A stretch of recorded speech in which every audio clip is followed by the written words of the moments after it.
मैं हूं मलिक अली और आप देख रहे हैं मेरा यूट्यूब चैनल मलिक अली।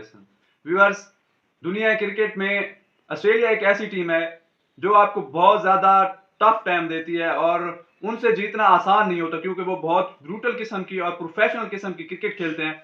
और अगर आप ऑजीज के घर में जाएंगे तो फिर तो आप जीतना भूल ही जाएं। और रिकॉर्ड भी कुछ ऐसा ही बताता है कि अपने घर में ऑस्ट्रेलिया जो है वो अनस्टॉपेबल होती है, अनडिफीटेबल होती है।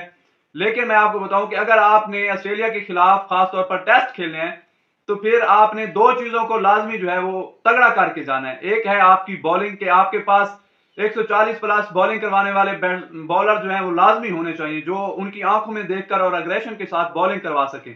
और दूसरा जो सबसे मेन बंदा होता है आपका विकेट कीपर।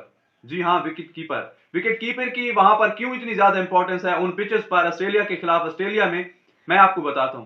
सबसे बड़ी बात तो यह है कि एक विकेट कीपर को अच्छा विकेट कीपर होना चाहिए। अगर वो अच्छा विकेट कीपर नहीं है तो आप सिर्फ उसकी बैटिंग की वजह से उसे ऑस्ट्रेलिया मत लेकर जाएं या कम से कम मैचेस खिलाएं। उसके उसकी वजह जो है कि ऑस्ट्रेलिया की पिचेस पर जो है बहुत बाउंस होता है और जब वो बाउंस होता है तो उसको टैकल करना हर विकेट कीपर के और खासतौर पर एशियन विकेट कीपर्स के लिए आसान नहीं होता। इसलिए आपको एक शार्प माइंडेड है विकेट कीपर की जरूरत होती है जो बाउंस की हिसाब से जो है अपने हाथों को बहुत जल्दी से और बहुत फुर्ती से जो वो एडजस्ट कर सके और अच्छा विकेट कीपर हो। तो यहाँ पर आपने सैफी की जो परफॉर्मेंस देख ली बैट के साथ परफॉर्मेंस, तो वो बाद में बात करेंगे क्योंकि उनकी पिछली सीरीज में बेहतर परफॉर्मेंस थी। तो हो सकता है कि इसलिए उन्हें चांस दिया गया और रिजवान को बाहर बिठाया गया। लेकिन अगर उनकी कीपिंग की बात की जाए तो आपने प्राइम मिनिस्टर रेवन के खिलाफ भी उनकी कीपिंग देखी होगी। उन्होंने पैथेटिक किस्म की कीपिंग की। और अगर पहले टेस्ट में देखी जाए तो उन्होंने बहुत ही क्रूशियल किस्म का एक चांस मिस किया था। करते तो आप एक ही चांस मिस है और वो मुश्किल भी था, मैं मानता हूं। लेकिन आपने डेविड वार्नर को चांस दिया और जब आप इतने बड़े प्लेयर को चांस देते हैं तो फिर आप गेम में वापस नहीं आ सकते और यही कुछ किया डेविड वार्नर ने पाकिस्तान के खिलाफ।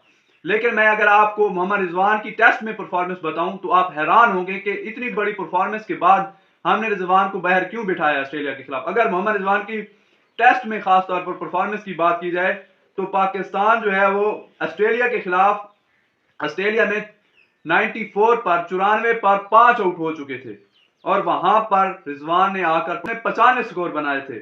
और अगर एक और जगह पर इंग्लैंड के खिलाफ इंग्लैंड में 120 पर पाकिस्तान के 5 आउट थे और रिजवान ने वहां पे 72 रन की इनिंग खेली थी। इसके बाद अगर बात की जाए तो इंग्लैंड में ही पाकिस्तान के 75 पर 5 आउट थे लेकिन वहां पर 53 रन की 53 रन की मोहम्मद रिजवान ने इनिंग खेली थी। इसका मतलब है कि वहां पर भी उन्होंने 50 बनाई थी। तो आप अब ये नोट करते रहे कि कितनी मुश्किल सिचुएशन में जब अगली टीम जो है आपको डोमिनेट कर रही हो। और ये एशियन सिचुएशन नहीं है, मैं आपको बता रहा हूँ एशियन पिचेस नहीं है, ये सेना कंट्रीज के खिलाफ मैं उनका रिकॉर्ड बता रहा हूँ जब पाकिस्तान के 5-5 6-6 आउट होते थे तो तब मोहम्मद रिजवान ने हमें परफॉर्म करके दिया है।